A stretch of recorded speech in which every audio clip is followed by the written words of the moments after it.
Hello everyone, welcome back to my channel. I hope आप सभी की प्रिपरेशन बहुत अच्छी चल रही होगी। मुझे बहुत सारे लोगों का कमेंट आया था कि मॉक्स में इम्प्रूवमेंट नहीं दिख रही है, परसेंटाइल इंक्रीज़ नहीं हो रहा है, अटैम्प्ट ज़्यादा अच्छे से नहीं कर पा रहे हैं, तो कुछ ना कुछ तो प्रॉब्लम आ रही है। तो उस चीज़ के लिए मैं आप लोगों को बता रही हूँ। तो हो सकता है आप लोग मॉक्स को एनालाइज नहीं कर रहे होंगे ढंग से। देखिए, बैंकिंग की प्रिपरेशन के दौरान बहुत इंपॉर्टेंट है कि आप मॉक्स दो और उसका एनालिसिस करो। कई लोग मॉक्स देते हैं ये सोच के कि ओके मॉक्स देना इंपॉर्टेंट है, देकर छोड़ देते हैं, फिर प्रैक्टिस करने लग जाते हैं। ऐसा नहीं करना है। मॉक्स का एनालिसिस बहुत ज़्यादा इंपॉर्टेंट है। तो मैं आज आप लोगों को अच्छे से बताऊंगी कि मॉक्स को कैसे एनालाइज करना है। मैंने ये मॉक दिया है एंड मैं अपने मॉक के हिसाब से रिफ़र करके आपको बताऊंगी कैसे एनालाइज करना है। सो पूरी वीडियो को ध्यान से देखिएगा, स्किप मत करिएगा। और आगे आपको जिस भी टॉपिक्स पे वीडियोस चाहिए कमेंट करके मुझे ज़रूर बताना। और प्रिपरेशन अच्छी से करते रहिए। मैं आप लोगों के लिए और भी वीडियोस लेकर आऊँगी। सो चलिए वीडियो को स्टार्ट करते हैं। मैंने यहाँ पर आरआरबी पीओ का ऑलिव बोर्ड का मॉक दिया है। ये सेकंड वाला मॉक है। मैं आप लोगों को दिखा देती हूँ। मैंने अटैम्प्ट 61 है मेरे। मैंने 61 क्वेश्चंस अटैम्प्ट किए हैं और उसमें से 57 क्वेश्चंस राइट हैं एंड 4 रॉन्ग हो गए हैं। और मैंने बहुत टाइम बाद मॉक दिया। एक्चुअली मेरी प्रैक्टिस बहुत छूट गई है, इसीलिए मैं आप लोगों को हमेशा अपनी ज़्यादातर वीडियोज़ में बोलती हूँ कि कोशिश करिए रेगुलर रहने के लिए अपनी पढ़ाई में, क्योंकि जैसे ही आप 2-3 दिन का भी ब्रेक लेते हैं तो आपकी स्पीड जो है वो डाउन हो जाती है। और मुझे तो ऑलरेडी बहुत अराउंड 1 मंथ हो गया है मॉक देकर। इसीलिए मेरी स्पीड भी बहुत स्लो हो गई है, कैलकुलेशन भी स्लो हो जाती है। वरना मैं और थोड़े अटेम्प्ट्स कर सकती थी और मेरा परसेंटाइल भी शायद और भी बेटर होता। तो मेरे स्कोर जो है वो 56 आया है। एंड देख सकते हो रीजनिंग में मैंने 33 अटैम्प्ट किए थे तो उसमें से एक रॉन्ग हो गया है। एंड क्वांट्स में मैंने 28 अटैम्प्ट किए थे एंड 3 क्वेश्चंस मेरे गलत हो गए हैं। इसमें मेरी एक्यूरेसी भी कम हो गई है। तो ओवरऑल मेरा जो परसेंटाइल है यहाँ पे 93.8 अराउंड 94 परसेंटाइल आया है। मैं आप लोगों को दिखा देती हूँ अब कि मॉक को कैसे एनालाइज करना है। तो आप लोग देख सकते हो कि मॉक टेस्ट में हमेशा यहाँ पे टाइम दिया रहता है कि आपने कितना टाइम लिया है एंड टॉपर ने कितना टाइम लिया है। जैसे आप ना मॉक्स देते जाएंगे बहुत ज़्यादा एंड आपको आइडिया हो जाएगा, तब आपको खुद ही पता चल जाएगा कि आइडियली कितना टाइम लगना चाहिए क्वेश्चंस के लिए। मीन्स आपको अपना जो है वो आइडिया हो जाएगा कि मान लीजिए आपको पहले ये वाले क्वेश्चन बनाने के लिए 50 सेकेंड्स लगते थे एवरेज, तो अब आपके फिर 45 सेकेंड्स लग रहे हैं। तो आपको खुद ही के पर क्वेश्चन टाइम पता चलने लग जाता है कि जैसे पज़ल मैं 3 मिनट में सॉल्व कर लेती हूँ या 2 मिनट में सॉल्व कर लेती हूँ, तो उससे भी आप एनालाइज कर सकते हो। मान लीजिए आपको एक पज़ल सॉल्व करने के लिए जनरली 2 to 3 मिनट्स लगते हैं, पर एक जो पज़ल है उसमें आप अटक गए और उसमें आपको 5 मिनट्स लग गया, 4 मिनट्स 6 मिनट्स लग गया। तो आप क्या करेंगे कि वो देखेंगे, जैसे मेरा जो था स्टैक बेस्ड पज़ल में मैं अटक जाती थी कई बार, तो फिर मैं उसमें देखती थी ओके मेरे को ज़्यादा टाइम लग रहा है, फिर मैंने उसके क्वेश्चंस प्रैक्टिस करना चालू कर दिए थे। तो सेम आपको वही करना है। तो देखिए यहाँ पे मेरा जो सॉल्विंग टाइम है वो ऑलमोस्ट सेम ही है टॉपर से। तो अभी मैं नेक्स्ट क्वेश्चंस और देखते जाऊंगी।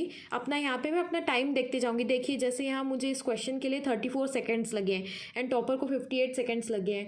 तो इससे भी आपको एक आइडिया हो जाएगा कि आपको ज़्यादा टाइम तो नहीं लग गया है। तो ऐसे करते करते आपको एक एक क्वेश्चन देखना है। अब देखिए ये जो है ये सीटिंग अरेंजमेंट है रो वाली। अब देखिए यहाँ पे मुझे 172 सेकेंड्स लगे हैं, तो मैं इसको 150 सेकेंड्स तक भी लेकर आ सकती थी। तो मुझे समझ में आ गया है कि ओके मेरा अभी पज़ल सीटिंग अरेंजमेंट में थोड़ा स्पीड स्लो हो गया। तो मैं क्या करती कि फिर से पज़ल्स वगैरह अलग से सॉल्व करना चालू करती, अलग से प्रैक्टिस करना चालू करती। तो आगे बढ़ते हैं। अब देखिए अब यहाँ पे क्या हुआ कि आपको 3 चीज़ें देखनी है कि आपने जो क्वेश्चन सही किए हैं उसमें आपको कितना टाइम लग रहा है, कहीं ज़्यादा टाइम तो नहीं लग रहा है। अगर आपको सही टाइम लग रहा है तो आप उसको फिर स्किप करके आगे बढ़िए। अगर मान लीजिए आपको कोई क्वेश्चन जो सही है उसको भी करने के लिए टाइम ज़्यादा लग गया, तो आप एक जगह नोट करके रख लीजिए कि ओके मुझे इसमें प्रैक्टिस करनी है और इसमें मुझे जितना कम हो सके उतना कम टाइम में सॉल्व कर देना है। उसके बाद आप देखेंगे ऐसे क्वेश्चंस जो आपके गलत हुए हैं एंड फिर तीसरा आप देखेंगे ऐसे क्वेश्चंस जिनको आपने सॉल्व नहीं किया है। यहाँ पे देखिए फ्लैट एंड फ्लोर मेरा पहले से थोड़ा वीक है, मींस एकदम स्ट्रॉन्ग नहीं है मेरा रीजनिंग में।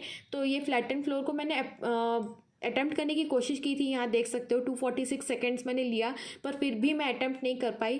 तो ये गलती भी मेरी है कि मुझे आखिरी में इसको अटैम्प्ट करना था, मैं बीच में इसको अटैम्प्ट करने की कोशिश की मैं अगर आखिरी में अटेम्प्ट करती तो शायद मैं क्वांट्स के लिए या दूसरे क्वेश्चंस के लिए टाइम दे सकती थी।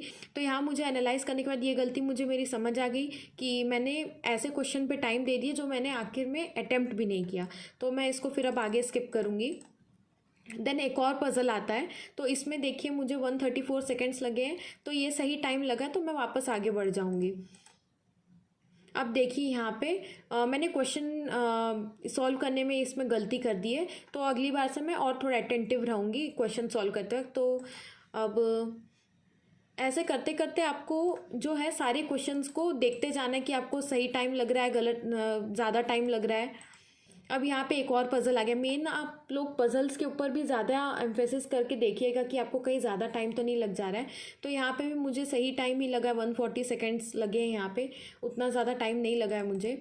तो मैं अभी स्किप कर दूंगी इसको। अब ये देखिए, ये क्वेश्चन जैसे मुझसे बना नहीं है, तो मान लीजिए आपसे बना नहीं है, तो आप एक बार बिना टाइमर के अटेम्प्ट करके देखिए अभी कि ओके ये क्वेश्चन अभी भी बन रहा है कि नहीं। अगर नहीं बनता तब आप जाके यहाँ पे ऐसे क्लिक करके आंसर देख सकते हो। उसके बाद आप नीचे सॉल्यूशन देख लो, ओके ये ऐसा आंसर ऐसा निकला है, इसका करके देखना है।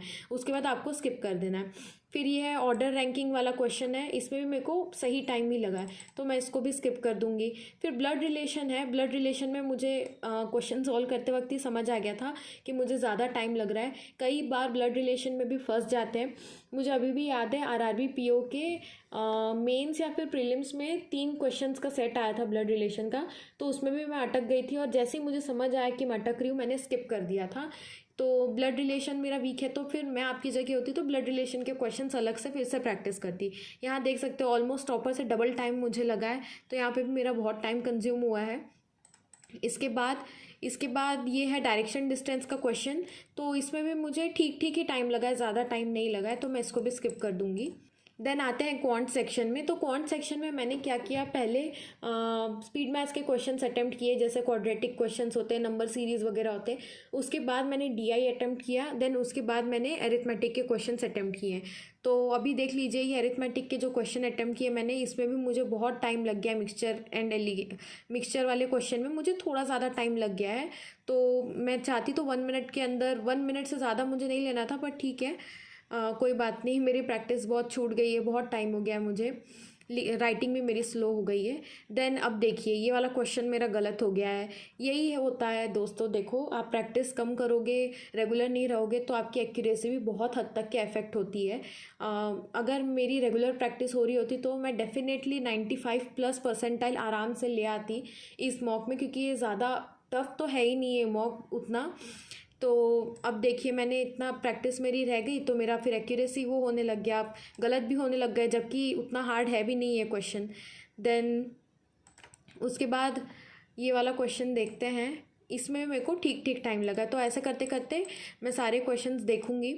फिर मैं देखूंगी, मान लीजिए कि जैसे ये वाला क्वेश्चन है, तो ये वाला क्वेश्चन मैंने अटेम्प्ट करने की कोशिश की थी, पार्टनरशिप का क्वेश्चन है, पर फिर भी मुझसे बना नहीं था। आप देख सकते हो 97 सेकेंड्स मैंने, 1 मिनट 30 सेकेंड्स, 1.5 मिनट मैंने यहाँ पे दिया, पर फिर भी मुझसे ये क्वेश्चन नहीं बना। तो मैं ये क्वेश्चन को सॉल्व करूँगी, और अगर मुझसे ये बन नहीं रहा है मान लीजिए अभी भी, तो उसके बाद मैं पार्टनरशिप के क्वेश्चंस थोड़ा सा प्रैक्टिस करूँगी। तो बस यही है पूरा तरीका। आपको एक एक क्वेश्चन का टाइम देखना है, और कौन से क्वेश्चंस गलत हुए वो देखना है, एंड क्यों अटेम्प्ट नहीं किए उसके ऊपर आपको वर्क करना है।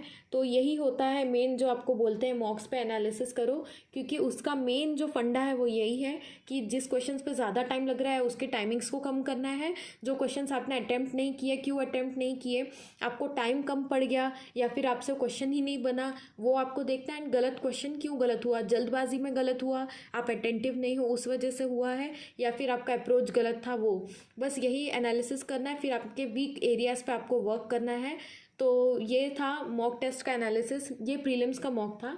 तो मैं कोशिश करूँगी कि मेंस के भी मॉक का एनालिसिस करके आप लोगों को ज़रूर दिखाऊं।